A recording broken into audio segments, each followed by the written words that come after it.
Many things have changed in Boston since the heyday of WILD. One thing that's still unchanged is an urban audience with underserved needs. That's what our guest hopes to change with a new digital radio station for urban voices and talent, Spark FM. We'd like to welcome its owner and founder, Danielle Johnson. Thank you much for being with us, Danielle. Thank you so much for having me here. Danielle, you're launching something new, but you're already pretty well known in Boston. You're related to some people who are pretty well known. I am. My uncle is Danielle Johnson from the former WILD.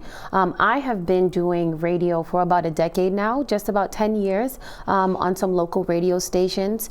And I'm also formerly known as Miss Hot Sauce.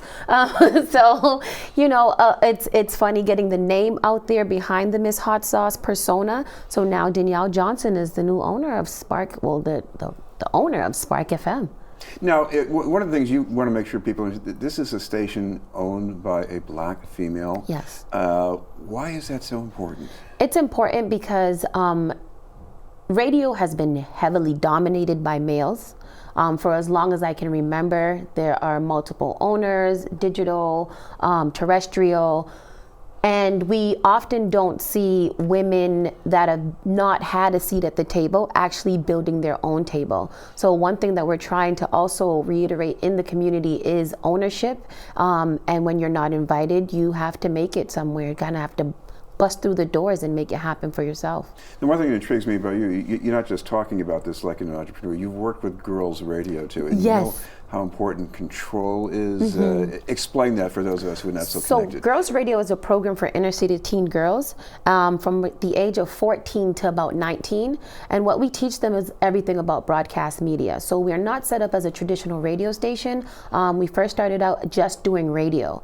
In the last 2 years, we've introduced blogging for journalism, and we've also introduced a YouTube component too, just to teach them the ins and outs of, you know, being on camera, being seen, and how you should act. They do a lot of teen challenges and things right now, but we're bringing in other people that will be able to help them kind of formulate what they want to do for programming going forward, and just kind of trying to mimic what they see in the public and doing it in Girls Radio, local community radio station too. Right.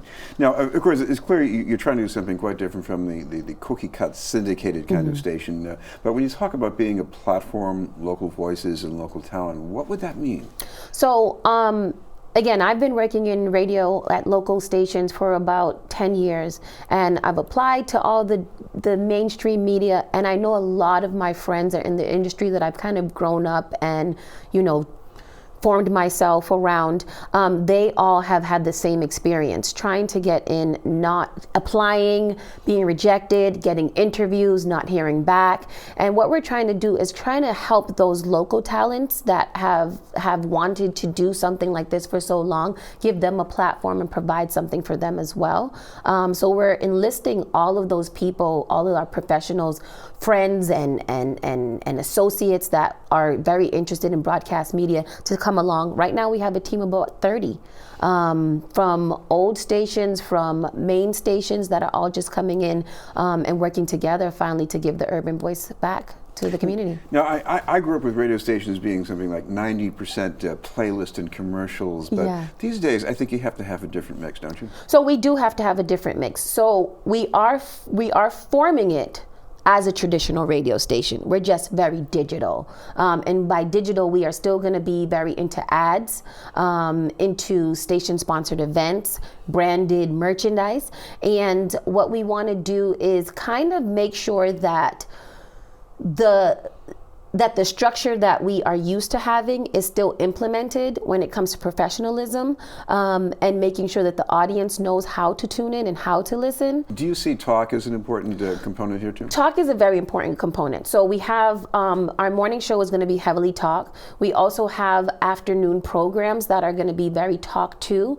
And on Sundays we have special programming for like sports, local business, politics. So we want to integrate all of that in there alongside very great content for media and music. So we're doing the urban and the Caribbean and some Latinx and a lot of different kind of Afro beats and whatever. So we're heavily music still, but we are very much integrating those talk show segments into them to give back to the community, help them with resources, and help them build, again, like the voice that they haven't had since the old WILD days. Now, we're not talking about radio as the box plugged in the wall or even the radio in the car necessarily.